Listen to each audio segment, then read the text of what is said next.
dulu kita mendukung dia itu kan karena ucapan-ucapan anaknya nggak berbisnis, anaknya nggak berpolitik, dia tidak punya kepentingan secara pribadi, kepentingannya hanya bangsa dan negara, dia rakyat biasa sama seperti kita-kita, makanya kita mengatakan adalah Jokowi adalah kita. Satu lagi, dia tidak mirip dengan yang lain-lain, para ningrat kekuasaan yang orientasinya untuk kepentingan keluarga dan kelompoknya. Tapi kan ketika dia jadi presiden, dia juga sama saja, bahkan lebih sadis menurut saya.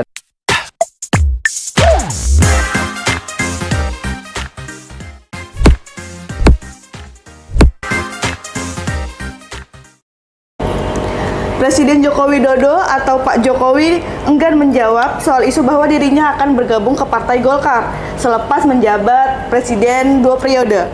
Jokowi bahkan digadang-gadang akan mendapatkan karpet merah dari Golkar untuk langsung menduduki jabatan sebagai ketua umum. Jadi di sebelah saya sudah ada Bang Andi dari kader Golkar. Halo Bang Andi, boleh disapa para pejuang? Halo, ya, pejuang apa ini? Pejuang perubahan ya? Pejuang perubahan. Ya, selamat sore buat pejuang perubahan. Oke, Bang Andi udah berapa lama nih di kader Golkar? Saya di Golkar itu tahun 2000 ya, 2 tahun setelah reformasi. Baru jadi di struktur Partai Golkar itu di 2001 di AMPG, Angkatan Muda Partai Golkar, namanya bawah sekali. Ya, AMPG-nya itu pun di Litbang namanya itu. Di Litbang.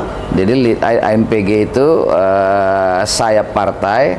Nah ini Litbang ini substitusinya lagi loh, paling bawah sekali itu. Jadi Litbang itu ada anak muda, jadikan Litbang AMPG loh. Jadi baru jadi pengurus AMPG, baru jadi pengurus Golkar di departemen, ketua departemen, wakil sekretaris, lalu jadi ketua DPP, terakhir sebagai ketua DPP. Nah, periode ini saya tidak ada dalam kepengurusan partai.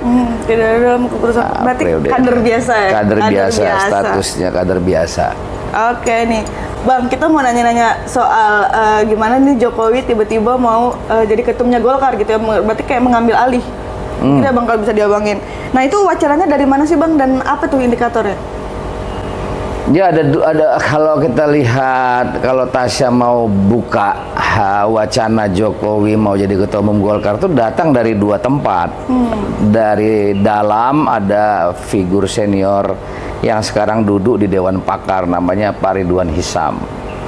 Ya, Pak Ridwan Hisam ini tokoh senior Golkar, lebih senior dari saya. Lebih senior. Mantan ketua Golkar Jawa Timur. Dia termasuk yang mengusulkan Pak Jokowi menjadi ketua umum Partai Golkar. Nah, alasannya tentu internal untuk kepentingan Partai Golkar tentu, karena dianggap kalau Pak Jokowi yang pimpin Golkar, ini yang menurut Pak Ridwan Hisam ya, bahwa Golkar itu akan lebih baik lagi ke depannya. Nah, dari luar juga ada endorsement. Nah, endorsement untuk mengambil Golkar dalam rangka agar Pak Jokowi itu memimpin koalisi besar. Koalisi besar Prabowo Gibran. Karena dengan asumsi bahwa Prabowo Gibran memenangkan Pilpres, maka Prabowo Gibran itu harus dikawal oleh koalisi besar. Dan orang yang layak untuk memimpin koalisi besar itu adalah Pak Jokowi. Ini menurut pandangan, pandangan ini disuarakan oleh dua orang setidaknya yang saya dengar. Pertama dari Ketua Dewan Pembina PSI, yang kedua dari Wakil Ketua Dewan Pembina itu dari PSI. Nah, sekarang opini itu bergelembung terus tuh sampai sekarang opini. Nah, kemudian opini itu kan yang direspon. Nah, responnya juga dari dua pihak. Respon dari dalam Golkar itu juga punya kecenderungan penolakan. Ya, karena Pak Jokowi itu bukan kader Golkar. Statusnya masih kader PDIP. Itu satu. Yang kedua, dia presiden yang sudah hampir habis masa jabatannya. Sebentar lagi tanggal 20 hari ini itu KPU akan umumkan siapa pemenang Pilpres Nah, kalau pemenang Pilpres yang diumumkan KPU itu legitimate, maka kita sudah punya, Indonesia sudah punya presiden by election tuh. Nah, karena itu Jokowi jadi sangat lucu, habis selesai jadi presiden mau jadi ketua umum partai. Ada juga orang jadi ketua umum partai mau jadi presiden. Ini udah selesai jadi presiden mau jadi ketua umum partai. Nah, ketua umum partai yang dia bukan adalah kadernya. Dan itu kan luar biasa itu. Nah, pandangan itu ada di dalam Golkar, ada juga di publik tuh yang dianggap tidak etis nih. Nah, walaupun kita bisa memaknai kehendak, keinginan baik Pak Jokowi dan orang-orang yang melingkarinya, Pak Jokowi selesai dari masa jabatan sebagai presiden, itu harus punya alat politik kan? Iya. Nah, alat politik itu yang dia tidak miliki. Kalau Ibu Megawati selesai jadi presiden, dia punya alat politik seperti PDIP. Kemudian Pak SBY selesai jadi presiden, dia punya alat politik seperti Partai Demokrat. Maka Pak Jokowi selesai presiden, satu-satunya partai politik yang dia bisa pegang adalah PSI karena dipimpin oleh anaknya, gitu. Nah, tapi kan PSI ini hampir pasti tidak lolos parliamentary threshold. Dan kalaupun dia lolos parliamentary threshold, maka kursinya kecil sekali untuk bisa mempengaruhi dinamika politik yang terjadi di parlemen dan di republik ini tentunya. Nah, karena itu satu-satunya yang mau dipakai adalah Golkar. Nah, ini yang kemudian timbul kontroversi yang luar biasa terhadap Pak Jokowi kan. Itu yang terjadi selama ini, Tasya. Oh iya. Nah, berarti kan ada dua nih. Jadi beliau ini tidak etis gitu ya, dan beliau juga masih kadernya PDIP tapi sudah mau menjadi ketumnya Golkar gitu, yang dimana kalau misalkan menjadi ketum itu bukannya harus kader dan minimal menjabat sebagai 5 tahun gitu ya. Nah, itu ADRT atau gimana? Jangankan menjadi ketua umum, jadi menjadi pengurus DPP Partai Golkar aja itu harus sudah punya syarat 5 tahun keanggotaan. Jadi pengurus tuh. Nah, menjadi ketua umum itu syaratnya itu pernah dalam struktur partai selama 5 tahun. Nah, Pak Jokowi ini dua-duanya nggak punya. Dia kader tidak, kemudian dia tidak pernah dalam struktur partai Golkar. Nah, karena itu menjadi lucu memang keinginan ini. Walaupun orang mengatakan, oh Golkar itu partai terbuka. Kan selama ini orang mengatakan Golkar itu partai terbuka. Iya benar, Golkar partai terbuka. Tapi terbuka-terbukanya partai Golkar, dia punya aturan yang mengatur tentang kekaderan, yang mengatur tentang hierarki kepemimpinan partai. Orang nggak bisa ujuk-ujuk tuh menjadi ketua umum. Harus ada proses. Contoh, sekarang ini Pak Erlangga itu jadi ketua umum Partai Golkar. Itu prosesnya panjang sekali. Jadi anggota DPR, jadi dari barisan muda Kosgoro dulu, dari Kino Partai, ya kan, dari Ormas Partai. Jadi barisan muda Kosgoro, jadi ketua umum barisan muda barisan muda Kosgoro. Kemudian masuk parlemen, masuk di DPP Golkar, lalu jadi ketua umum partai. Pak Abu Rizal Bakri juga begitu. Puluhan tahun tuh di Golkar, kontribusinya luar biasa terhadap partai Golkar. Lalu kemudian menjadi ketua umum. Pak Novanto sebelumnya lagi Pak Yusuf Kalla, sebelum laginya Pak Akbar Tanjung misalnya. Itu adalah orang-orang yang sudah berproses. Ya, berproses, bukan hanya proses, kontribusinya besar terhadap partai.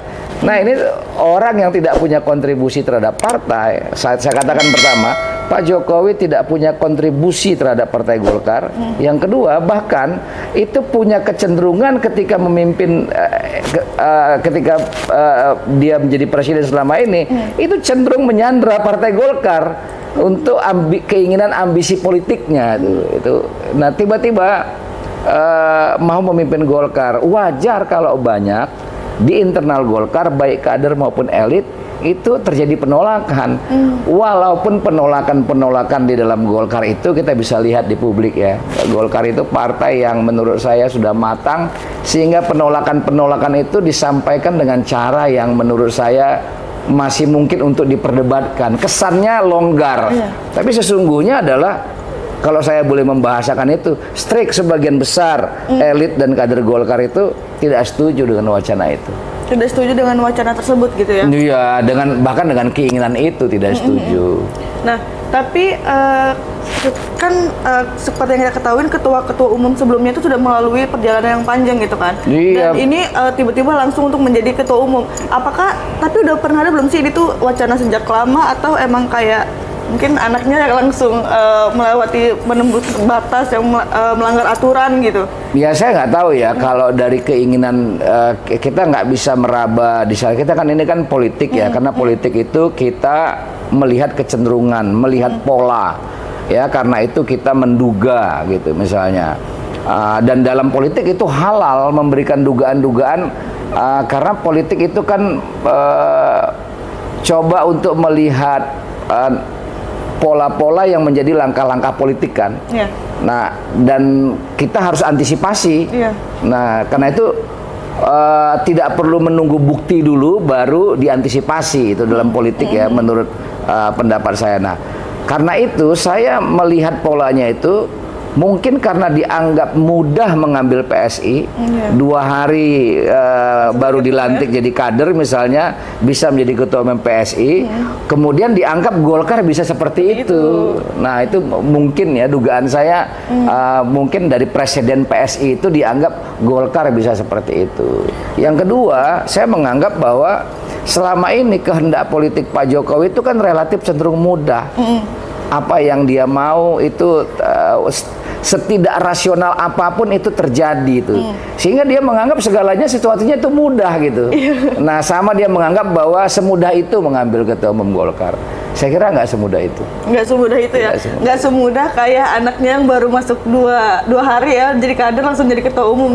Golkar tidak semudah itu ya. Ya Golkar bukan PSI lah. Iya, Golkar bukan PSI gitu. Jauh lah, jauh sekali, Iya. jauh sekali. Nah, kalau misalkan tadi kan Bang Andi bilang ada elit dan ada kader gitu ya.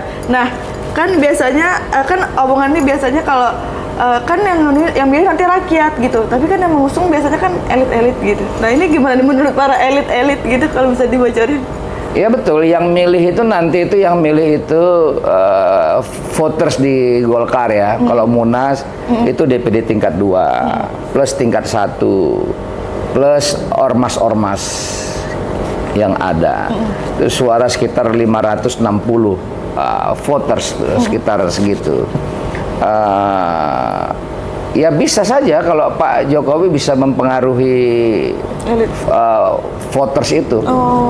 Kalau dia bisa mempengaruhi, dia undang ketua-ketua DPD tingkat 2 misalnya, tingkat 1 ormas dia undang, dan dia menyatakan untuk menjadi ketua umum misalnya, bisa saja kalau dia mau melakukan itu. Tapi saya yakin kalau beliau lakukan pun tuh nggak gampang. Pasti sebagian besar voters itu juga iya tapi ya nggak iya gitu. Saya memahami ya apa namanya kultur Golkar baik kader maupun elit-elitnya itu. Sulit bagi Pak Jokowi untuk mempengaruhi mereka itu. Karena begini, resiko yang paling besar lagi adalah Munas itu kan selama ini dijadikan oleh Golkar sebagai seleksi kepemimpinan partai. Seleksi kepemimpinan partai yang berproses. Nah, ketika ada orang dari luar mengambil Golkar dan itu dihalalkan, maka seleksi kepemimpinan partai proses ini itu mandek. Itu ibarat darah itu membeku. Jadi kalau sirkulasinya terganggu, itu darahnya membeku. Dan kalau darah membeku, itu tubuh kita nggak sehat.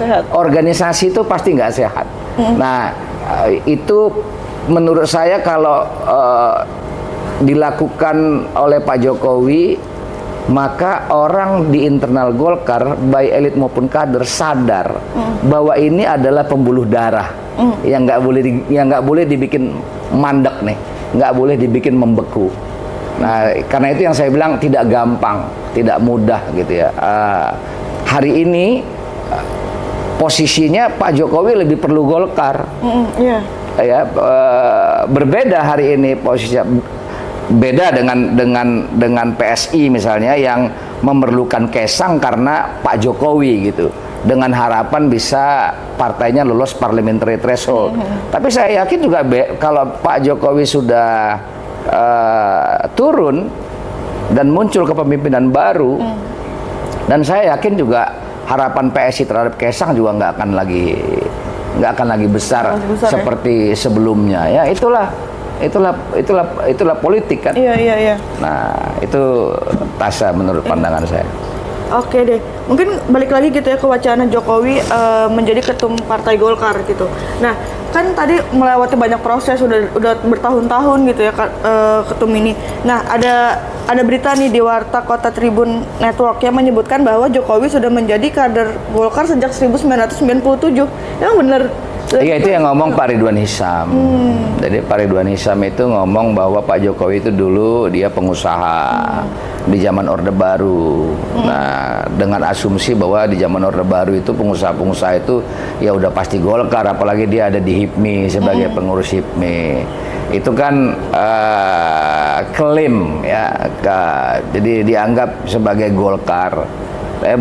Yang bahkan Pak Ridwan Hisam mengatakan Pak Jokowi itu dikaryakan di PDIP gitu. Nah itu pembenaran yang tidak tepat menurut saya. Pembenaran yang tidak tepat. Yang tepat itu Pak Jokowi tidak punya NPAG. Jadi gampang di Golkar itu lihat nomor pokok keanggotaan partai Golkarnya, namanya NPAG. Jadi kayak kita ini itu punya nomor pokok. Kita itu punya nomor pokok anggota partai, namanya NPAG. Nah, lihat dari NPAG itu ketahuan dia tahun berapa terregistrasinya itu, nggak bisa sembarangan itu. Jadi ini partai bukan partai yang ujuk-ujuk orang sembarangan masuk keluar gitu, misalnya tidak seperti itu. Nggak bisa berarti ya. Nah karena itu kita punya registrasi keanggotaan itu. Jadi bisa dilihat mana NPAG-nya Pak Jokowi. Itu bisa diketahui itu. Dan selama ini juga tidak pernah ada ucapan verbal dari Pak Jokowi bahwa dia kader Golkar, kan nggak pernah juga itu. Bahkan anaknya Gibran waktu mau dipakaikan jaket Golkar, waktu ketika mau di-endorse Golkar sebagai calon wakil presiden, dia juga enggan menggunakan jaket Golkar. Kok tiba-tiba menjadi sangat perlu terhadap Golkar. Golkar gitu. Iya. Berarti enggan untuk menggunakan jaket Golkar, terus juga ternyata mungkin nggak ada nomor NPAG tadi ya ke anggota. Iya, nomor Golkar pokok gitu. anggota Partai Golkar. Berarti itu yang ngomong gimana tuh bisa diubah tuh bisa? Iya kan itu pendapat orang kan. Saya hanya bisa mengatakan pendapat itu tidak benar gitu. Saya hanya bisa mengatakan begitu. Tapi hak dia berpendapat kan itu hak dia berpendapat. Iya. Oke deh. Nah, berarti kan tadi harus mengubah ADART gitu ya. Kalau misalkan itu atau gimana? Kalau misalkan emang akhirnya Pak Jokowi terus dimajukan sebagai ketum gitu, calon ketua umum Golkar menggantikan. Nah, itu juga mungkin anggapan ya, karena semua ini ada presidennya, Tasya. Semudah itu merubah undang-undang dasar, bukan undang-undang dasar, serubah itu merubah undang-undang di Mahkamah Konstitusi. Mungkin juga menganggap bahwa aturan-aturan Partai Golkar itu juga bisa dirubah semudah itu, nggak mudah. Ya? Nah, walaupun mungkin saja dalam Munas ADART itu berubah, bisa asal semua sepakat. Sama kan dengan di Undang-Undang Dasar kan, kan bisa dirubah kalau semua sepakat gitu. Di amandemen misalnya undang-undang itu bisa saja secara konstitusi itu dimungkinkan, tapi nggak gampang merubah anggaran dasar itu. Urgensinya apa? Masa merubah anggaran dasar hanya sebagai pintu masuk karpet merah pada Pak Jokowi. Loh, berarti ini jutaan kader yang selama ini dikader, bikin macam-macam, bikin lembaga-lembaga pengkaderan, buat training partai, ada Golkar Institute, semua segala macam sampai ke daerah. Kaderisasi itu gimana itu kalau tiba-tiba orang bisa ujuk-ujuk masuk karpet merah sampai merubah ADART. Menurut saya itu sesuatu yang kemungkinannya kecil sekali kemungkinannya. Kalaupun ada misalnya kemungkinannya kecil sekali. Kecil sekali dan Golkar tidak seperti PSI gitu ya, tidak bisa disamakan, tidak bisa digampangkan. Udah jauh dengan partai yang sekali. sebesar ini gitu ya. Jauh sekali. Golkar itu partai yang partai kadernya yang kuat gitu ya. Jauh lah, jauh. Nggak bisa disamakan sama PSI. Bahkan mirip pun tidak, mendekati pun tidak. Berarti ini kemungkinan Pak Jokowi akan dikasih karpet merah lalu menjadi ketum ini sangat kecil ya? Menurut saya begitu. Menurut saya tidak mudah. Itu yang saya alasan tadi saya dua. Pertama yang paling urgent itu adalah yang paling mendasar itu adalah di dalam tubuh Golkar sendiri pun itu baik elit maupun kadernya itu resistensinya besar. Nah di luar juga kan di publik juga opininya kan tidak positif. Tidak positif. Nah apakah Pak Jokowi berani menerjang itu? Menurut saya juga Pak Jokowi nggak berani menerjang itu. Menurut saya ya. Jadi atau menerobos itu nggak akan berani Pak Jokowi. Untuk menerobos itu tidak akan berani. Menurut saya, sepemberani-pemberaninya Pak Jokowi, dia tidak akan berani melakukan segala cara untuk mengambil ketua umum Golkar. Karena resistensinya luar biasa besar. Dia bisa dituduh sebagai orang yang haus kekuasaan. Dia dengan mudah dituduh bahwa dia ini semacam kecanduan politik kekuasaan. Tapi kan sudah terkenal dengan dinasti. Iya semakin menguat kan. Opini yang sekarang aja kan sudah buruk.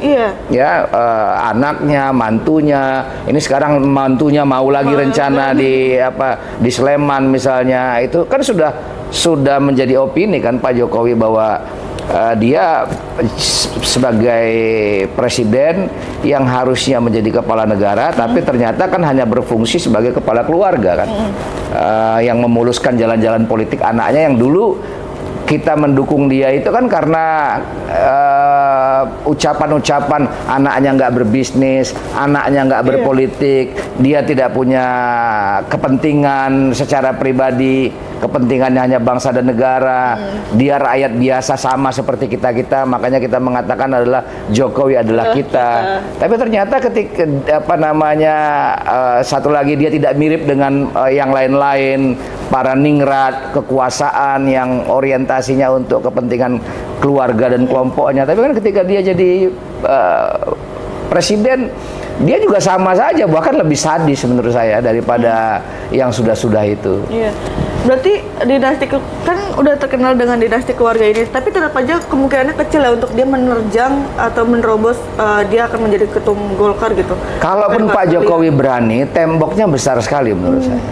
Jadi kalaupun dia berani, itu rintangannya besar sekali. Dan kader-kader Golkar pun banyak yang tidak positif ya dengan suasana penolakannya besar. Saya kira nggak segampang itu ya orang di Golkar elitnya itu mau menyerahkan begitu saja organisasi yang selama ini tempat mereka berproses.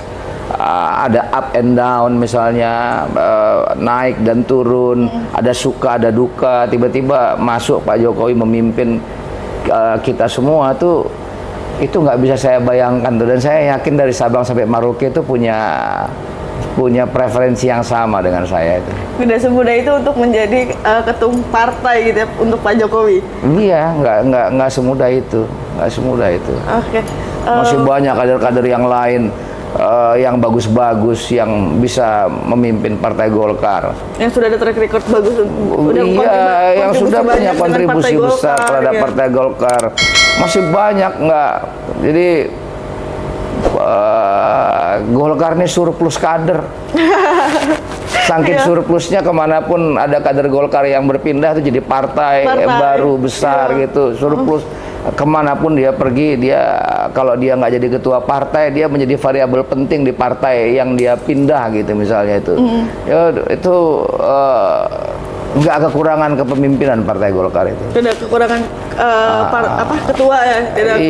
Masih banyak lagi calon-calon yang sudah berkontribusi besar untuk Partai Golkar sendiri dibanding Pak Jokowi yang katanya mau dikasih karpet merah langsung untuk Iya. Dan saya secara pribadi selalu mengatakan proses pengkultusan Pak Jokowi ini harus di stop. Harus di stop. Bahkan ada sebagian pihak pendukung Pak Jokowi sendiri yang sekarang sudah sadar mereka itu, yang menyatakan selama ini tak sadar menjadikan Pak Jokowi itu sudah seperti setengah berhala. Nah, saya pikir ini harus di stop pengkultusan itu. Narasi Jokowisme, apa sih Jokowisme? Nggak ada pikiran yang bisa kita serap dari Pak Jokowi. Apa sih pikiran dia? Apa gagasan dia? Seperti misalnya Marhainisme, misalnya Marxisme, pikiran-pikiran, atau Soekarnoisme, itu masih ada pikiran Soekarno yang masih kita ini apa isme apa yang mau kita ambil dari Pak Jokowi. Isme menggunakan perlengkapan negara untuk kepentingan anak misalnya, apa itu yang mau kita ambil kan itu. Jadi proses pengkultusan terhadap Pak Jokowi ini harus di stop, itu harus di stop, dan harus ada langkah-langkah itu. Dan alhamdulillah saya melihat sudah mulai banyak orang yang semakin sadar tuh. Semakin kemari orang banyak yang semakin sadar.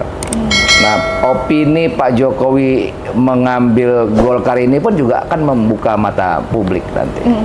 Dan saya yakin sekali lagi nggak segampang itu. Berarti dari Bang Andi tidak yakin untuk Pak Jokowi mengambil Golkar dengan semudah itu gitu ya? Yang paling penting itu sebagai sebuah kesimpulan bahwa kalaupun keinginan itu ada oleh Pak Jokowi untuk mengambil Ketua Umum Partai Golkar, maka saya menyarankan untuk mengurungkan keinginan itu. Kenapa keinginan itu harus diurungkan? Karena tidak gampang. Itu justru akan mempermalukan Pak Jokowi itu. Nah, keinginan Pak Jokowi mengambil Ketua Umum Golkar itu sama dengan merendahkan Partai Golkar. Itu merendahkan kadernya, merendahkan elitnya yang sudah berproses. Nah, kalau Pak Jokowi memaksakan keinginannya, itu kehendaknya, maka dengan akan mudah orang mengatakan bahwa Pak Jokowi itu sangat haus kekuasaan. Dan mudah-mudahan itu nggak terjadi. Mudah-mudahan itu nggak terjadi ya, untuk Pak Jokowi mendapatkan karpet merah untuk langsung menjadi ketum Golkar. Closing statement barusan dari Bang Andi sekaligus menutup perjumpaan kita kali ini. Terima kasih semuanya yang sudah menonton. Sampai jumpa di video selanjutnya. Bye. Bye.